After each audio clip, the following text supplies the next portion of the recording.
Hello to the good people of the vinyl community. Another fat bearded man talking out records is back, but you can call me Hedley. Hello, it's been a while since I've done a vinyl haul, a couple of weeks or so. A while, yeah, as if you missed me. Anyway, I want to kind of start mopping up the haul of records I got at my favourite record shop. I don't know why I said favourite quite like that. Sorry. In Huddersfield, called Vinyl Tap, where they were selling off a lot of their back stock for £1 a piece. And so, without further ado, I will get on with it. But first, I want to show you a record I bought on Discogs to start with, and that is Bobbie Gentry. I will never fall in love again. I'll never fall in love again. Now, I love Bobbie Gentry. Well, I love Bobbie Gentry when she's doing her funky kind of soulful country stuff. Not so much her more ballads and things like that. In fact, I picked up the album she did with Glenn Campbell, and I was very disappointed actually. Too many slow tempo numbers, no funky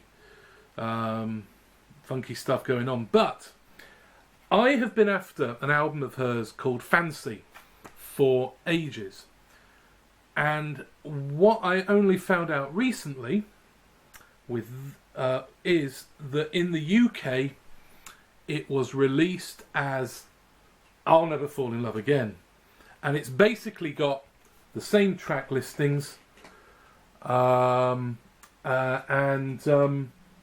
just in a different order. I think it might actually have a couple of other extra tracks, but it's got Fancy on it, which is a stellar tune. I know Reba McEntire had a hit with it, and that is horrible. I'm sorry, fans of Reba McEntire, but that is just awful. The Geraldine Fibbers, the country rock band, did a great version of it. But anyway, so I picked that up. Really pleased to have that. Okay, so let's get on to these £1 records. First of all, good old Johnny Cash. This is Blood, Sweat and Tears from 1962, I think. It's one of... it's nice to find these original Johnny Cash albums, because there's a plethora of greatest hits and collections out there. But it's nice to find these original albums on CBS. And this has... it's a kind of one of his concept albums, so he's put all together all the sort of songs, basically like a 9 Pound Hammer, Chain Gang, Casey Jones, Waiting for the Train, Roughneck. So it's all songs about working men, just like he is there, like a miner. To be honest with you, I picked this up and I saw the cover and I went, I love this album, I've got it on CD. And I looked at the disc and it was pretty nasty looking. But I've brought it home, gave it a bit of a clean, and it's polished up right proper. It's right nice. So I'm quite happy with that. Okay, next one. Bill Monroe and Stars of the Bluegrass Hall of Fame. Now this is a record that I picked up. Actually, no, I tell a lie. This is the record I picked up on my way to university. Yes, I'm still at university. And walking along Oxford Road in Manchester, I stopped and found this, and I think it was only £3. And what this is the bluegrass godfather Bill Monroe doing a kind of a greatest hits kind of thing with the great and good of the bluegrass community. So we've got on it, as it says on the front, Jim and Jesse, Ralph Stanley, Bobby Hicks, Del McCurry, the Seldom Scene. So yeah, great, straight ahead bluegrass with some great mandolin work from Bill Monroe. Nice album. Just the two of us, we can make it if we try. Yes, it's Bill Withers with one of the worst album covers ever. That is the most horrible thing I've ever seen. I've got that on CD, and I saw this and I thought I'd pick it up because despite the horrible cover, it does have some wonderful tracks on it. Ain't No Sunshine, of course, Use Me, Lovely Day, Lean On Me, Grandma's Hands. Yeah, love a bit of Bill Withers. I'd like to get some of the original albums rather than this horrible... oh, look at that horrible thing.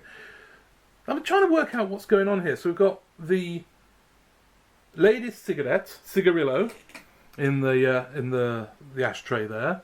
We've got a brandy or whiskey or something poured out. We've got 2 glasses of sparkling white wine or spritzer, and a coffee with half-eaten kind of biscuit chocolate thing. I can't. I'd love to know what's going on there. And of course the rose. There we go.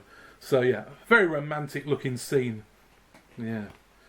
I do like on the back it's even more confusing because you get this prawn, a shrimp.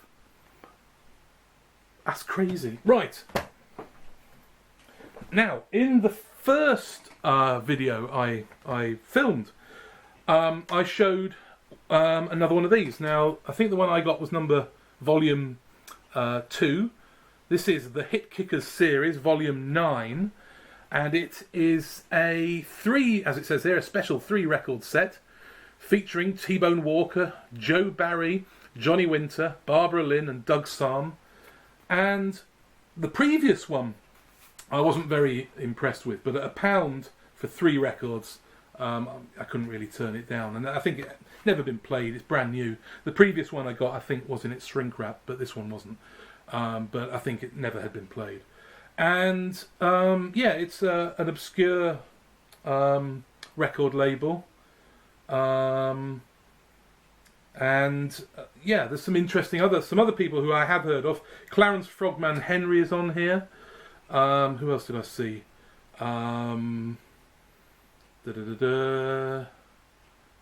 T-Bone Walker, I said that. Oh, Floyd Tillman, Doug Sahm, yeah. And the original one, the first one I got, is kind of countrified. This I thought was going to be, especially because the first, if you can see, the first disc is called Cold Cold Heart. But actually, it's more soulful. It's more kind of southern soul. Yeah, there's some really nice stuff on this. And the last one, which is called Funky Baby, is pretty funky. The production on some of these is a bit dodgy, but the musicianship's great. If you've ever seen any of these, they're worth picking up. Okay, the next one, and this is Bertha Bell Brown. Now, I knew nothing about this when I picked it up on the Roulette Records. Nice sticker. And it's an interesting gatefold and a picture of her there. And so this is from the 70s. Can I see a date quickly? 72. And imagine Janis Joplin. But imagine if it's just the Big Brother and the Holding Company without Janis Joplin, with vocals by Joan Baez or maybe Joanna Newsom, with maybe a little bit of Joni Mitchell. So it's a bit more fey, a bit more, I want to say operatic almost. It's not as grounded, certainly not as bluesy as Janis Joplin. But the music is very reminiscent of that. And yeah, it's kind of interesting. I'm not sure if the two kind of go together, the kind of gritty, bluesy delivery with that slightly more ethereal singing. A bit the same problem I have with Pentangle. I've never really liked what's her name? Jackie? Is it Jackie O'Shea? I can't ever remember her name.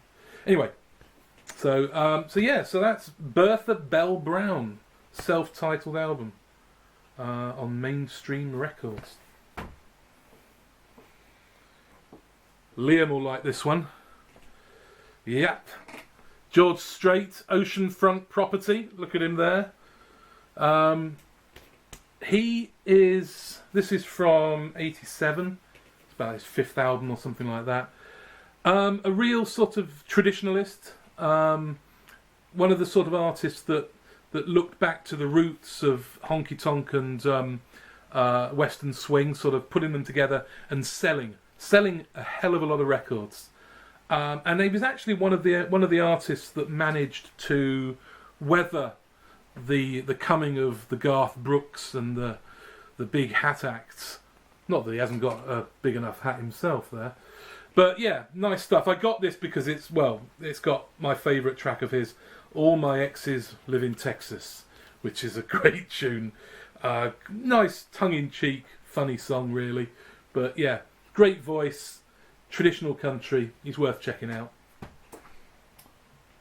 One, again, I knew absolutely nothing about. This is Real World, Apalachin Wind, or Apalachin Wind. And this is on the Flying Fish label. You can see that there, Flying Fish.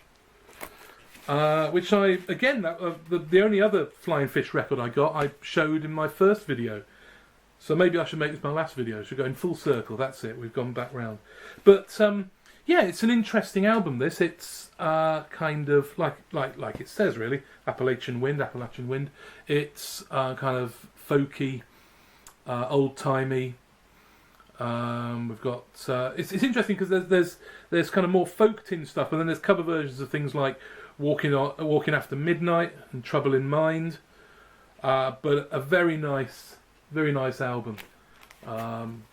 Yeah, kind of small press. Yeah, nice. Okay, just a couple more, and I'll get out of your way. This is Alabama 3 with Woke Up This Morning, or say Alabama 3 and the Street Angels Choir in NYC. And this is Alabama 3. I think in America they go by A3 because of course of Alabama. And this is probably their biggest known song. This is a 12-inch, by the way, of Woke Up This Morning, which was the theme music to The Sopranos. And this is two 12-inch mixes, remixes, I should say. Well, first one's Woke Up This Morning Urban Takeover Mix, and the second one is Woke Up This Morning Drillers in the Church Mix. And I like the band. Their first album, Exit on Cold Harbour Road, somewhere in Brixton anyway, is a really nice album. It's got this on it and lots of other tracks, and a good cover of John Prine's The Speed of the Sound of Loneliness, which is great. They're a kind of an art. They do kind of country blues with a bit of an acid house drum beat. And they kind of play at characters. So, for example, if we look at who's written this, it's written by Love, and the very Reverend Dr. D. Wayne Love. Yeah. So they're a bit. I have to say, it's neither of the mixes are the mix is the original mix that it used on The Sopranos, and they're both quite mixes that really don't have a huge amount of the original in them, but it still is nice to have that. Okay, last one I'm going to show is the Innocence Mission, and this is an album called The Innocence Mission. I suppose that's their first album. This is from '89. Now, I came across this, and I was kind of amazed, really. I didn't know that the Innocence Mission had been going for quite so long. I've heard much more of their recent stuff. Their singer, Karen Paris, has a great kind of almost childlike voice. And in fact, I've got some MP3s and of albums of her doing kind of lullabies and songs like Edelweiss and things like that, and they're absolutely beautiful. So I picked this up, and to be honest with you, it's a bit weird. It's kind of, indie rock. You can tell that they're not found their style quite on this, or at least the record label A&M are pushing them towards a specific type of music that that I suppose was big at the time, a kind of a slightly jangly electric sound with lots of keyboards and stuff. I suppose maybe elements of the Cocteau Twins in there, but yeah, it's an interesting listen. Right, that's your lot. I'll be back with the final collection of 10 or so records from this haul. Until then, I've been another fat bearded man talking about records. Thank you very much. Bye bye.